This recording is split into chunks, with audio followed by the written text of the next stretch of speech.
Mara Ellison had never imagined her day would end this way alone in the snowy woods. Her breath shaking in the cold, and her steps growing heavier with every passing minute. Only that morning, she had been on her way to meet a friend in town.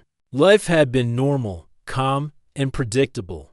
But everything changed when she accidentally witnessed something she was not meant to see. What she saw was not dangerous by itself, but the people involved were the type who did not want any witnesses. And soon after, she realized that someone had sent people to look for her. They were not official searchers. They were not kind people. She only knew they were determined to find her and bring her back. She ran before they could reach her street. She did not even take time to pack any real supplies. She grabbed a small bag, a water bottle, and her coat, then rushed toward the forest behind her neighborhood. Her only thought was to stay out of sight until she figured out what to do next. But the weather grew colder as the sun dipped behind thick gray clouds. Snow started falling faster, covering the ground until Mara's shoes slid with each step. Her fingers turned stiff, and her face prickled with cold. She tried to keep moving, but the cold sank into her bones. Hours later, her legs felt weak, and her vision blurred. She knew she could not last long in the freezing wind. She needed shelter. She needed warmth. She needed help, but she also needed to stay hidden. Just as she wondered if she would collapse in the snow, she spotted something between the trees, a dark shape that looked like a cabin. At first she thought it might be her imagination, but when she moved closer, the shape grew clearer. It was a small wooden cabin with smoke rising from its chimney. Someone lived there. Mara hesitated. Approaching a stranger could be dangerous, but freezing in the woods was far worse. She took a deep breath, stepped forward, and knocked weakly on the door. It opened only moments later, and a tall man with rough hands and calm eyes looked at her with surprise. His name, she would later learn, was Jonas Hill. Jonas had lived in the mountains for years, enjoying a quiet life away from the noise of town. He was not used to unexpected visitors, especially ones who looked as cold and scared as Mara did. "You're freezing," Jonas said simply. His voice was steady but not unfriendly. "Come inside before you collapse." Mara stepped into the cabin, grateful for the sudden rush of warm air. A wood stove glowed in the corner, filling the room with gentle heat. The cabin was small but clean, with a single table, a chair, and a narrow sleeping space along the back wall. Jonas waited until she sat down near the stove before asking, "What happened to you?" Mara hesitated. She did not want to put him in danger by telling the truth, but she could not make up a lie either. Her voice came out quiet and shaky. "I'm being followed. I didn't do anything wrong, but people are after me. I needed to get away." Jonas studied her with a thoughtful expression. He did not push for details, but he clearly understood more than she expected. "You came from the east side of the forest?" She nodded. "I saw lights moving through the trees earlier," he said. "Looked like a group searching for someone." Mara's stomach tightened. "So they were close." Jonas let out a slow breath. "You can stay here for the night, but you need to know this cabin gets very cold once the stove dies down. The only warm space is next to the stove in the sleeping alcove." Mara's cheeks warmed with embarrassment, though her body was still shaking from cold. "I can sleep on the floor," she said quickly. "I don't want to cause trouble." "You get sick," Jonas replied plainly. "Or worse. The cold in that part of the cabin can drop below freezing at night. I'm telling you this because it's the truth, not because I want to make you uncomfortable. If you stay, you need to sleep where the heat is strongest." "That's the bed." He said it with such simple honesty that Mara realized he was not trying to make anything awkward. He was stating a fact. Still, she felt uncertain. Jonas noticed her hesitation. "I'll put a blanket between us," he said. "I keep to my side. You keep to yours. It's only for warmth, nothing more." Mara looked at the wooden walls, the tiny frost-covered window, and the dark forest outside. The snow was falling harder now. She had no idea if the people searching for her were still far away, or only minutes from finding the cabin. She knew one thing for sure: if she stayed in the cold parts of the cabin, she would not last until morning. "Okay," she said softly. "Thank you." Jonas nodded and handed her a warm cup of tea. "Drink this. It'll help." As she sipped the tea, Her fingers slowly regained feeling. Jonas added more wood to the stove, the flames dancing brighter. Soon the cabin filled with a gentle crackling sound. Mara felt safe for the first time all day, even if the safety was fragile. Jonas did not ask unnecessary questions. He simply said, "Rest for now. We'll deal with everything else after you've warmed up." When night came, he prepared the bed. He placed a thick folded blanket in the center like a divider, and gave Mara the side closest to the stove because she was still shaking slightly. He turned off the main lamp and left only a small lantern glowing faintly on the table. Mara lay down carefully, feeling awkward but also deeply grateful. The bed was narrow, so even with the blanket divider, she could sense Jonas on the other side. But he stayed perfectly still, giving her space, making sure she felt safe.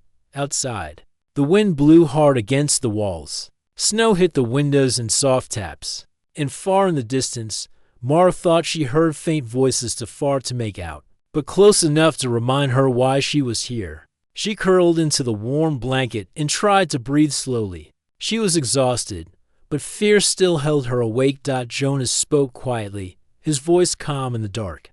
"They won't find you tonight. The storm is picking up. Anyone out there will have trouble following any trail." Mara closed her eyes, letting his words sink in. She wanted to believe him. His tone held no worry, no panic, only steady confidence. It made her feel safer than she had felt since the chase began. "Thank you," she whispered. "Get some rest," Jonas replied. "You're safe for now." It took a while, but slowly Mara's breathing softened.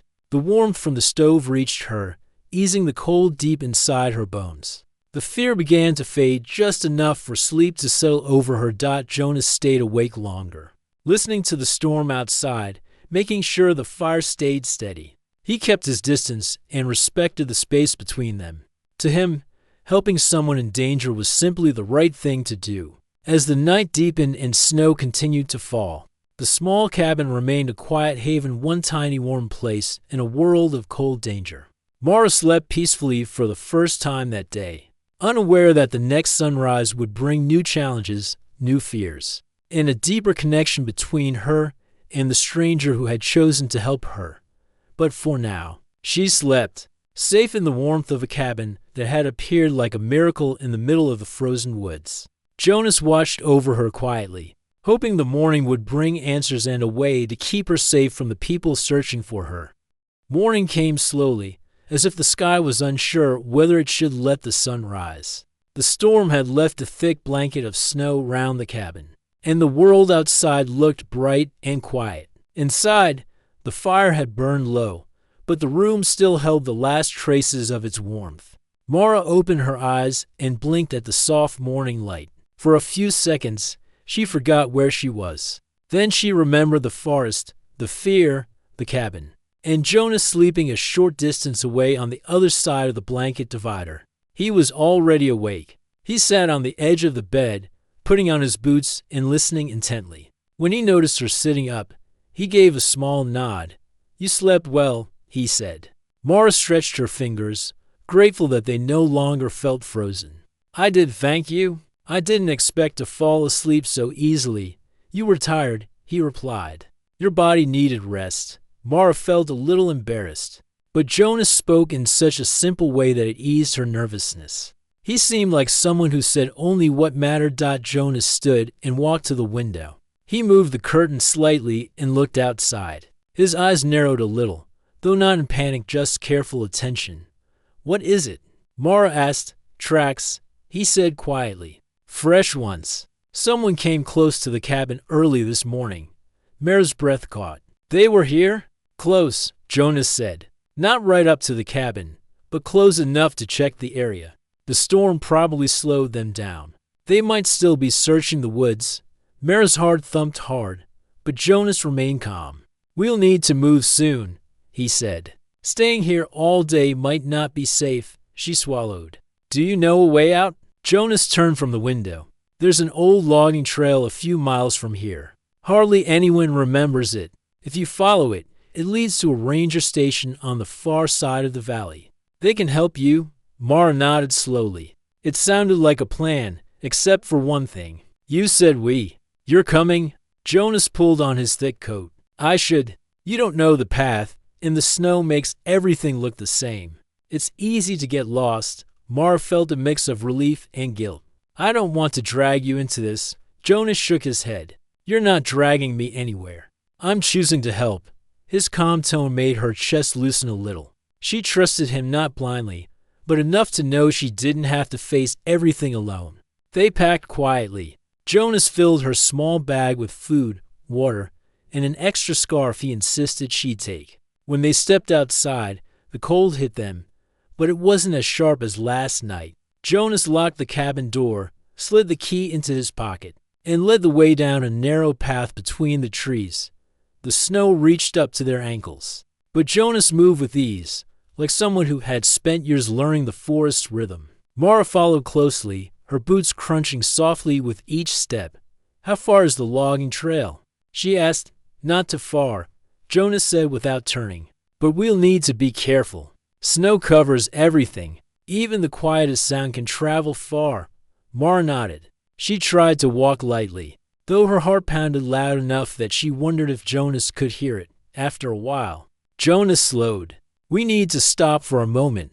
Mara froze. Is something wrong?